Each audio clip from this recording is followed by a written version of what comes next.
This is Reed Martin, Director of Marketing at Independent Pictures, interviewing Harmony Korine on November 15th, 2000 at around 4:45. Why do you think some people find the film somewhat disturbing? Some people find it that. Why are some people polarized by the movie? Again, I don't really have any kind of social insight or commentary to my movies. I mean, I could begin to dissect them in a kind of analytical way, but that's really boring for me. I'd rather just jump out a fucking window and shoot myself. So I just do what I do because, like Bresson has said, that if there's no image there that existed before that you'd want to see, then you create your own image, and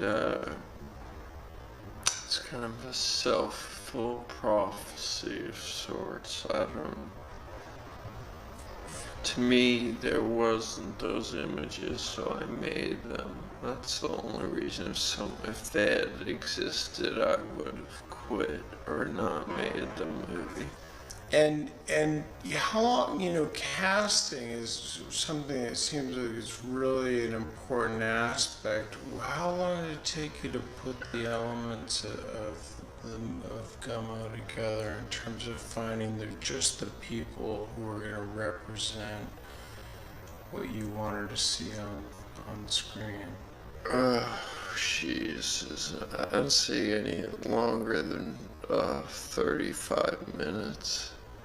I did it really randomly, hired people out of factories and stuff. I gave myself 45 minutes to cast the entire movie out of like Burger Kings and slaughterhouses. Did you brought joints and stuff like that? Weren't the main characters on some TV talk shows? Yeah, well, the main characters, that's different. I saw them all on different talk shows about children who sniff pain and survive, or pain sniffing survivors, which always inspired me because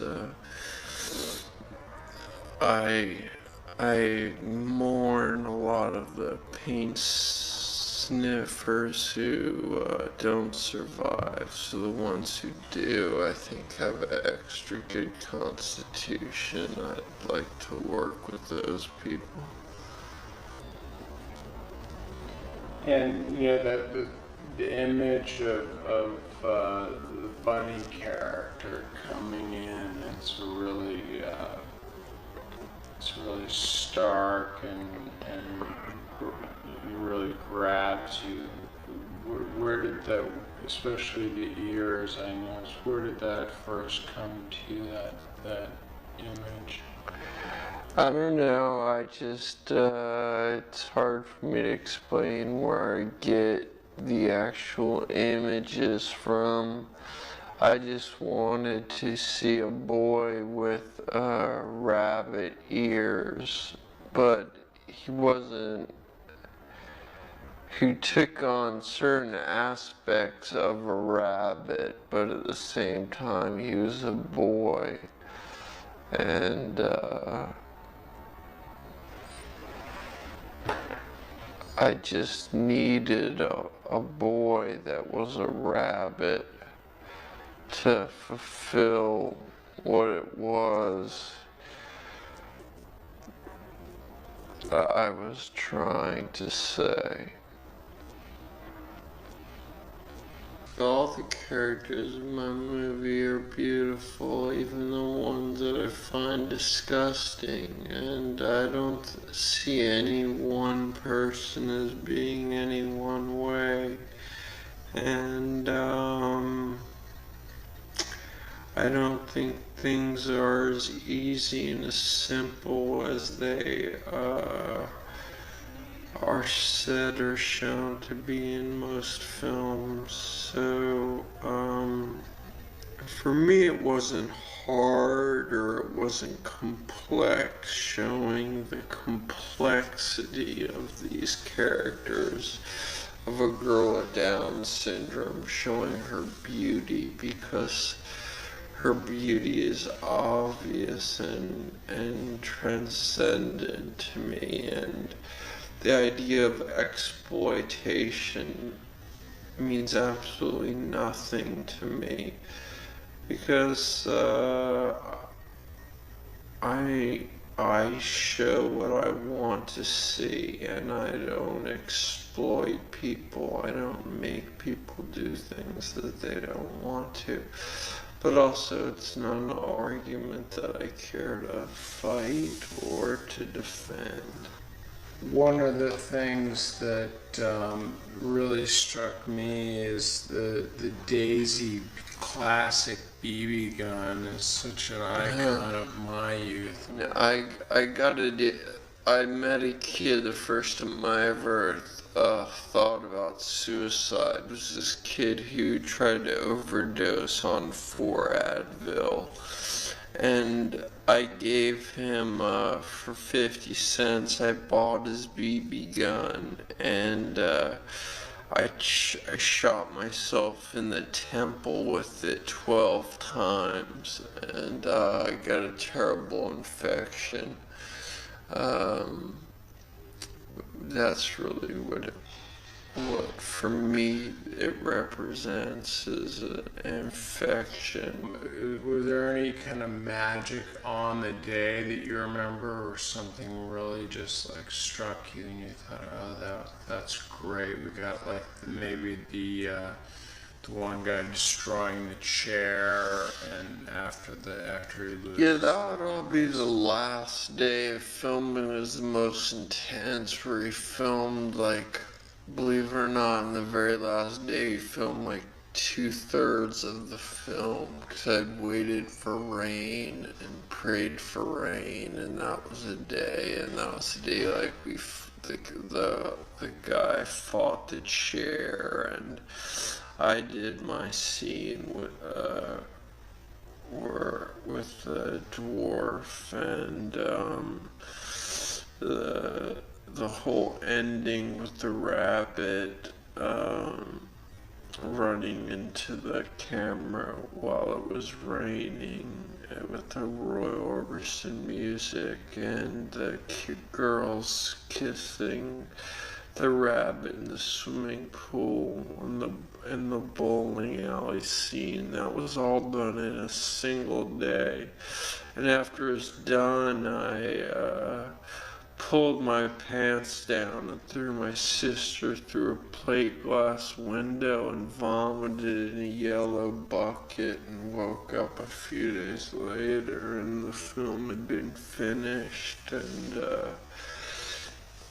someone had stabbed me with like a little red army pocket knife. I think it was someone from the crew was getting back at me. But it was a pretty intense day.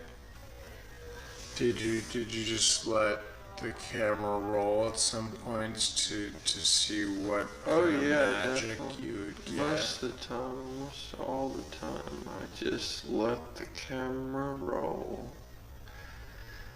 Let it ease on down and suck you off.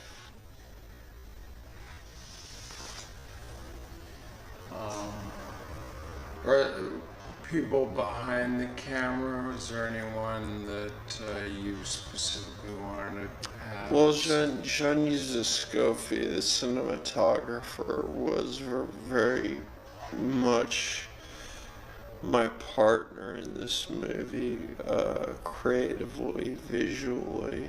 I owe a great deal to his eye, because as he was filming the movie, because he's French, and he was definitely my first choice. He's someone whose images I'd always admired. He was the first person I approached, and it was great to work with him because he looked at things. Because he had never been to a place like Nashville, and the place I took him, so it was all like a third world country to him. So he was looking at where it was really familiar for me. He was looking at it with eyes of like a frog. Well, which he is a frog. I am a strictly American filmmaker. America also, though, puts such a heavy premium on narrative. How important do you think that is to its stories? I mean, some people get frustrated when they don't get answers, or when they don't see a beginning, a middle, and an end, or they don't have it clearly spelled out for them. I don't really believe or don't really care in a basic narrative. I don't see narrative in life. I see stories, and I love stories, but I don't see anything ever beginning or finishing, and I don't feel like there's a middle to anything in my life, so I just rather show scenes and just things that exist, and go on and on and on. But I could care less about narrative. I think story is essential and characters are both essential, but as far as putting something in order, I think that's just something that's been done for the past 100 years and been accepted, and that's just I'm not interested. Are there any aspects of humanity that should not be revealed? I mean, they're films. There's something. There's some Absolutely films. not. Yeah. I think that people should reveal everything and anything that they want to. I don't think there's any such thing as a real taboo, and if there is, I think that it should be broken right away. I wouldn't shy away from anything. I don't think there's any way to go too far myself. I mean, there's things that people can do that go too far in a stupid and silly way just to do it for the sake of doing it. And I've got I'm not really concerned with that. I mean, the idea of shock for shock's sake, or, I mean, I am a provocateur in a sense, but I'm not I don't find anything I've ever done shocking. And I don't think that I've done anything that's taboo. I just think I don't see things as taboo. I think that people think and have daydreams of all sorts of things. I mean,